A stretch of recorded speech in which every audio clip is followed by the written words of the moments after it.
It's a great pleasure for me to present the 2026 edition of the State and Food Security and Nutrition in the World, which is a huge effort of 5 agencies working together, enormous amount of technical teams led by David Laborde and Jose Rosero, and also of all technical teams working in the writing chapters. I cannot mention all of them, but it's important to understand that they are the ones that are working very hard, and it's a huge UN collaboration of 5 agencies working together, which normally is not referred to. Achieving zero hunger requires not only that populations have access to sufficient dietary energy, but that they have economic access to safe, diverse, and nutritious foods. Yet, as we will see, healthy diets remain unaffordable for an unacceptable portion of humanity. This year's report explores this pressing challenge, examining the structural drivers behind the persistently high cost of a healthy diet and the systemic barriers proven to access it. What is important is what we see in this slide. That's one of the most important messages we bring this year. First, let us begin with the fragile retreat of global hunger. The latest data from 2025 confirms a sustained gradual improvement for the 3rd consecutive years. And we need to put this in context. We have the COVID-19,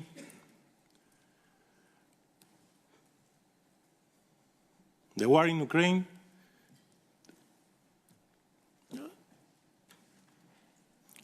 and all the different conflicts we are seeing. So we need to give a huge applause to our farmers and people.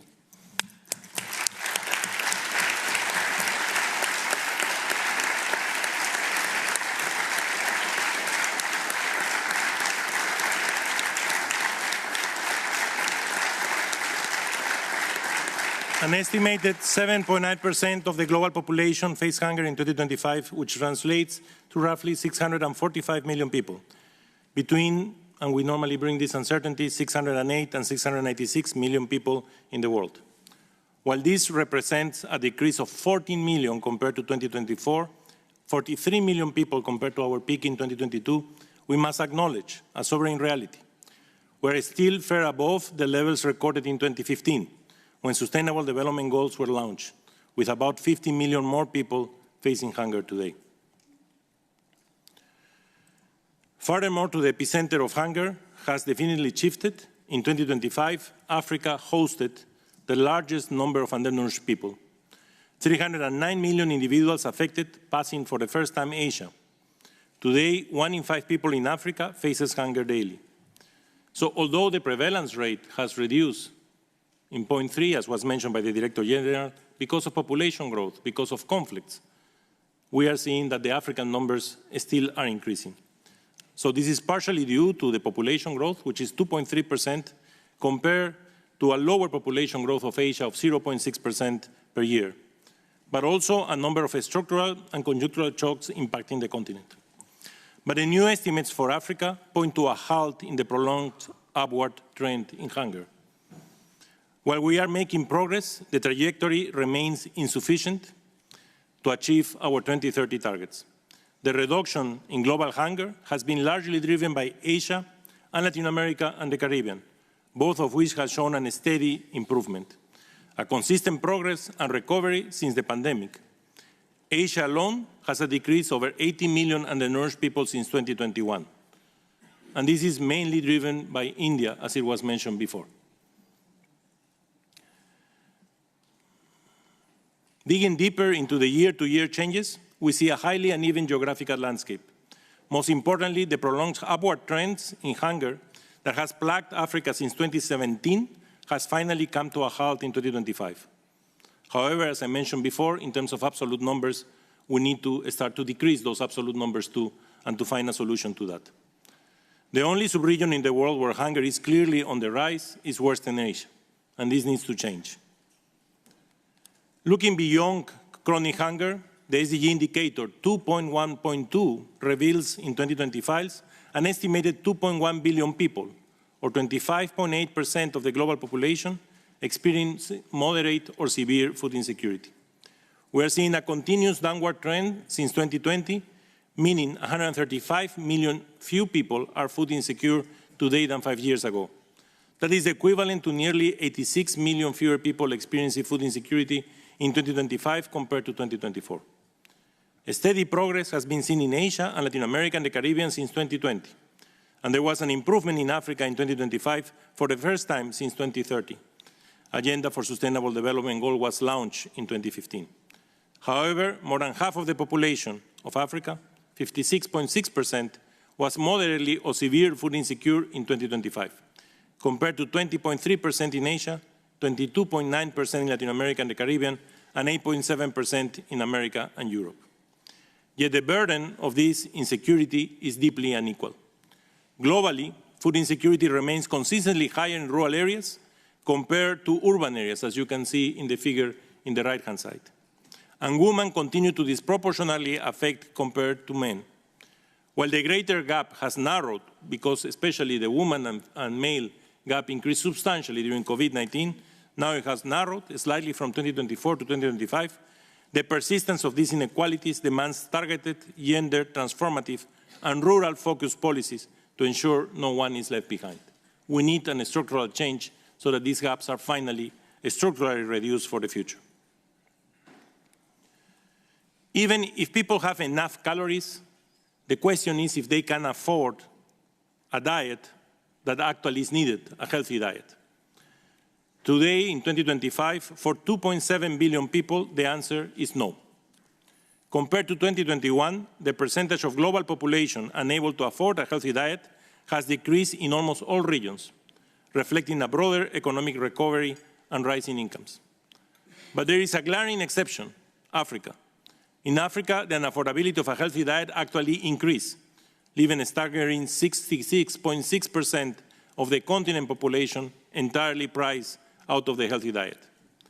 This widening inequality underscores that our agri-food systems are systematically failing to make nutritious foods economically accessible where they are needed first. And the lack of affordability translates directly into global dietary crises for most of the vulnerable, women and children.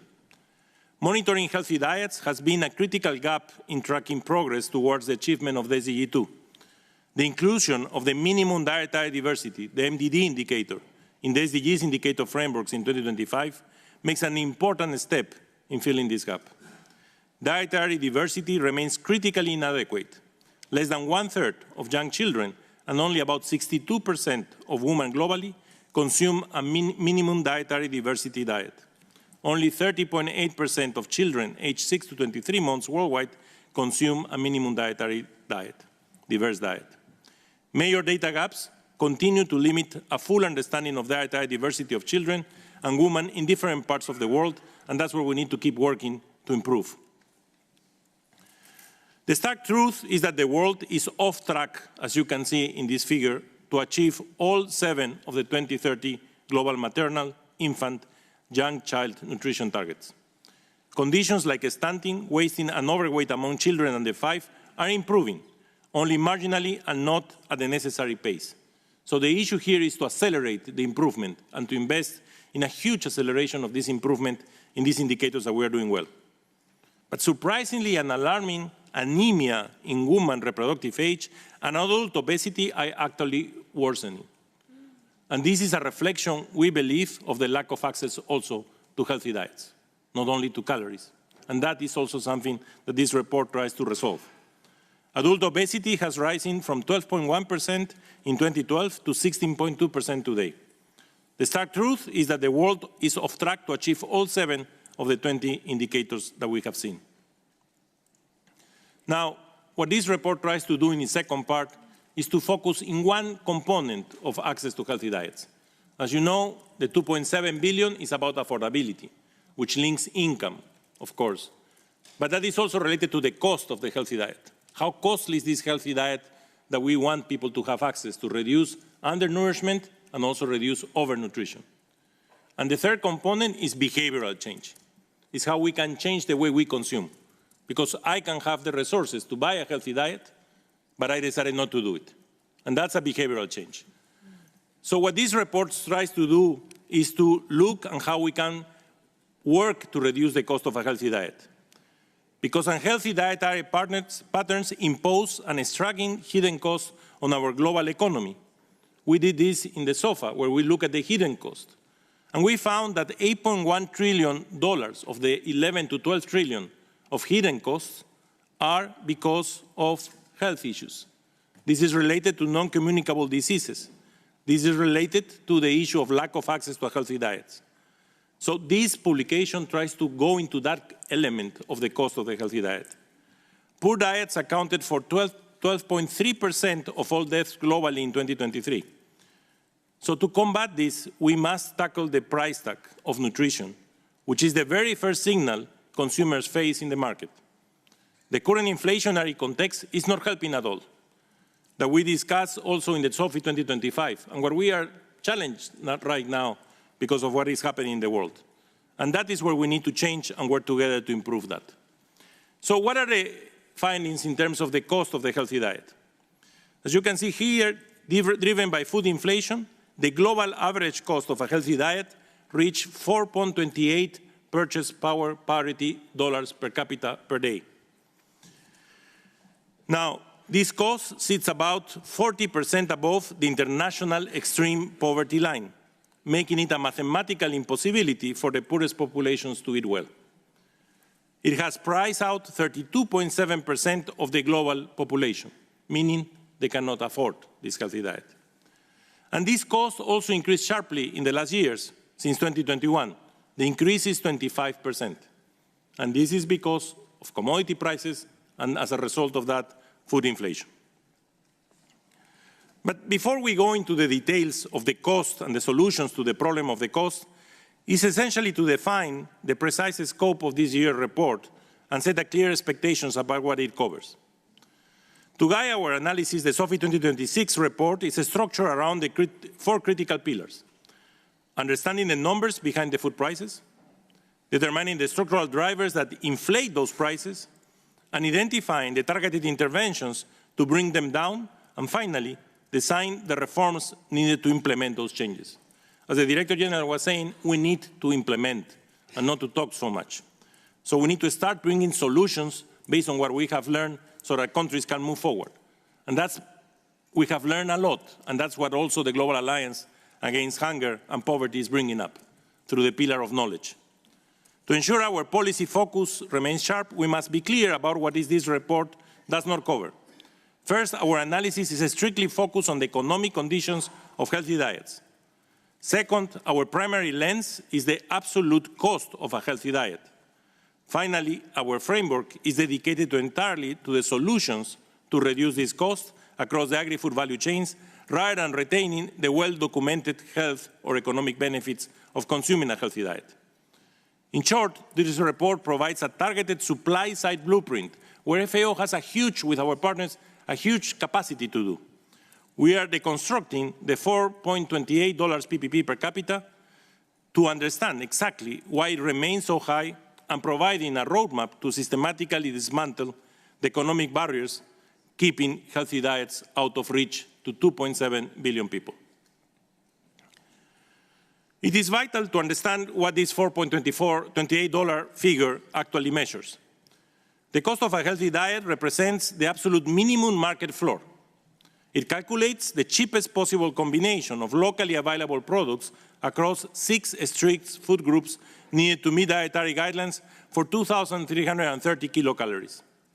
What this metric purposefully excludes are the hidden variables of real life. It ignores the heavy overhead cost of time, water, cooking fuel required for meal preparation, and it does not account for cultural preferences or convenience. Therefore, this $4.28 figure is a high conservative baseline. The true lived cost of putting healthy meals on the table is significantly higher for many families when we consider opportunity costs, which this report doesn't include right now. When we break down the composition, and this graph I think is very telling, of the average of healthy diets basket, we confront a fundamental imbalance in our agri-food systems, the calories versus the cost paradox. We see a massive disconnect between the dietary energy a food group provides and what it actually costs to the consumer. For example, starchy staples provide half of our daily required kilocalories, 50%, Yet, they only account, as you can see in the figure, to 60% of the cost of this healthy diet. In stark contrast, the highly nutritious foods we desperately need to combat malnutrition and to avoid overweight and obesity are disproportionately expensive. Fruits and vegetables, for example, together they provide just 13% of the required calories, but they represent an staggering 40% of the total diet cost. Similarly, animal source foods supply another 30% of the calories, but drive 28% of the financial burden. While these results are not surprising, they provide a key entry point to understand how and where to act. And again, understand that fruits and vegetables, animal foods, require cooling chains, require better transportation, require food safety standards. And those are perishable goods. And we need to find solutions to that so that the local cost can also decline. The global average of the 4.28 PPP dollars per capita per day masks also profound countries and regional disparities. At the global level, and to our surprise, it varies from 2 to 6.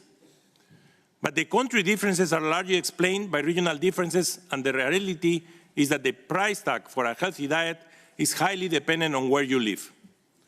Surprisingly, Latin America and the Caribbean faces the highest average cost in the world, reaching 4.91 PPP dollars per person per day in 2025.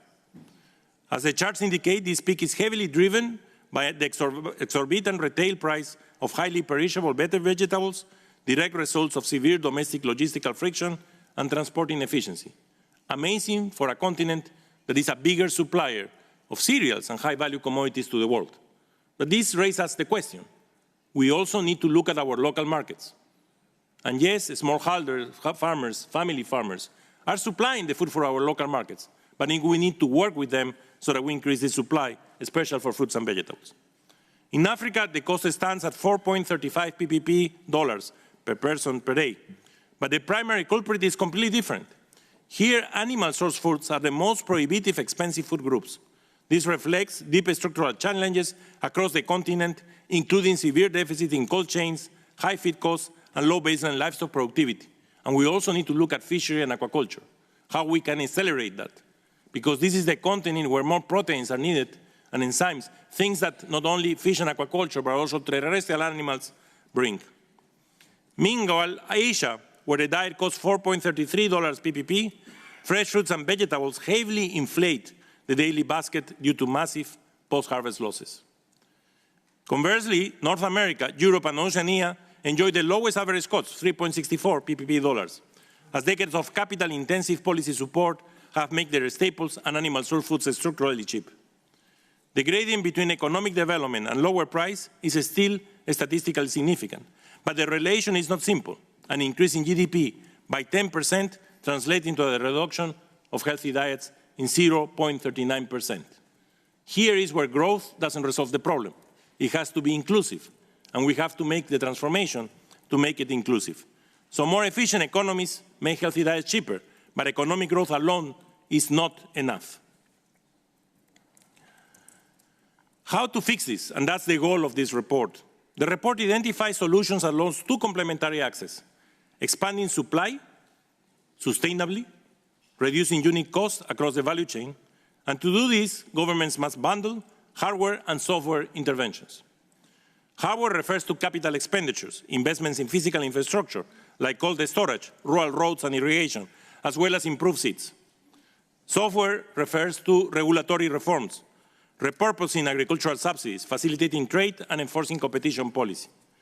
The critical lessons from our analysis is that we cannot run optimized software on broken hardware. Subsidy reforms, repurposing of subsidy, will fail to lower retail prices if severe infrastructure bottlenecks still exist. And we have learned a lot about it. Market incentives fail if physical capacity to store and move food does not exist. Both require simultaneous action. And now we have the capacity with our modeling tools and our data to assess those problems and to look at the whole value chains. We are talking a lot about corridors in Africa, but we need to overlay the corridors with productive potential, trying to see how we connect that infrastructure of roads, of irrigation, to agricultural potential. We cannot keep doing corridors around natural resources only of mining or energy. We have to bring that to the potential of agriculture. That's what will make this possible, and that's what will create the change. Moving to our next crucial finding, we must ask, where should we direct our investments to drive the largest price of reductions? As this slide demonstrates, the right sectoral targeting of interventions matters enormously. So an impact of a 10% increase in efficiency at the global level on the hardware interventions, for example, in starchy foods, will reduce the cost in zero, more or less. In animal source foods, in 2.3%. But in fruits and vegetables, in 9%, close to 1-to-1. So we know where to do this prioritization. We know where targeted interventions should happen so that we can reduce and have the target that we want to achieve. And we can look at this across regions. The right targeting of these hardware interventions matters, and there is no universal blueprint. And here the intensity of the colors say what is the importance, and you need to look at it by the columns, because we are comparing across regions, not the horizontal one. For that, we need more analysis, and in the report you will see. But as you can see, there is diversity of what are the intensity of interventions across regions. In Latin America and the Caribbean, logistics, local logistics, domestic logistics are essential. Also, midstream distribution of markets and access to markets locally. But in other parts of the world, in Africa, for example, post-harvest handling will be central, and also ensuring the cold chains so that we can move forward. So again, there is a huge diversity that we need to optimize and allocate our resources in the best possible way. To operationalize this transition, we propose 3 pillars of action. Pillar 1, target the midstream. We must relentlessly attack the 70 to 75% of food costs that accumulate post-farm gate through a targeted hardware investments that eliminate physical food losses. Pillar 2, update the software. We must halt the historical over-subsidization of starches staples and redirect final public research and development and fiscal transfers towards high-cost, highly perishable, nutrient-dense foods like fruits and vegetables. This needs to change. We have been repeating this for years. Pillar 3, we need to sequence for stability. We have learned a lot from the past. We learned from the quinoa example. We learned from other superfoods. We need to sequence interventions so that we have foods that become extremely relevant for the world, the supply is ready. When they become extremely relevant for our local market, the supply is ready. We cannot just have and propose and incentivize a demand when we are not prepared for our supply. And that is where data, accountability, policy coherence, and public-private partnerships will help to move this trajectory. We need to accelerate this process because we are facing challenges. And let me finalize with a looking ahead. What is ahead to us and what we can do by 2030 is extremely important. But there are many challenges that are ahead to us, and we are living some of them today. We have a huge geopolitical fracture. We have fiscal contraction in many of the countries which are facing significant challenge, even to access the minimum calories they need. And we have weather extremes. We have violated 7 of the 9 planetary boundaries. We know for sure frequency and intensity of climate events will happen. So we need to be prepared for this. We need to be prepared to a world where value chains are no longer just in time, but are just in case. We need to be prepared to a world where trade will be fragmented, to a world where the costs and inputs for agriculture are going to increase, and to a world where climate issues, like El Niño, for example, could affect us even more, and the compound effects could affect us even more.